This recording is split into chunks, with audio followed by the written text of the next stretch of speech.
take one of these little chucks. They put this OCT on there, and then they try to make the specimen as flat as they can, because when they cut it, they have to slice it, and then put it in there, and it's got to freeze for a period of time, so it gets really, really hard. And then they're able to slice it once it's hard. Otherwise, if they're trying to cut Jello, it doesn't work very well. And then they cut these little slices, and then they send it down this staining automated stainer, and then that helps color the specimen, so you can see and differentiate between bad cells and good cells.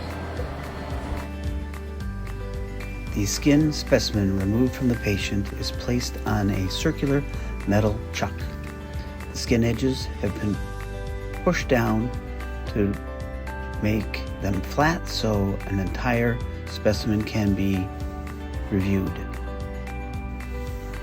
The embedding matrix is placed over the specimen. This will make the specimen firm once it is frozen. The specimen then is placed inside the cryostat to be frozen.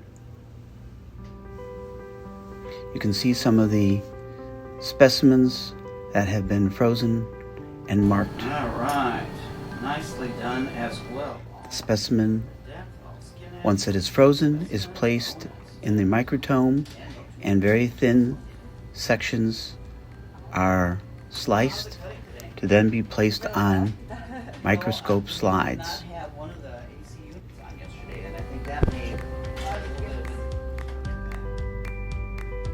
Still says 72, so there's only 21% humidity.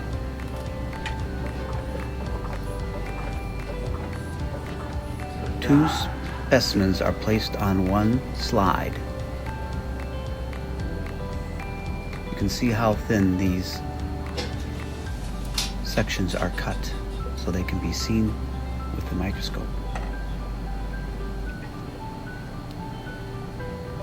So God has some on the most superficial layers. Let's see if we can see it as we go deeper. Great care is taken to get nice, even sections applied to the microscope slides. All right, sounds good too.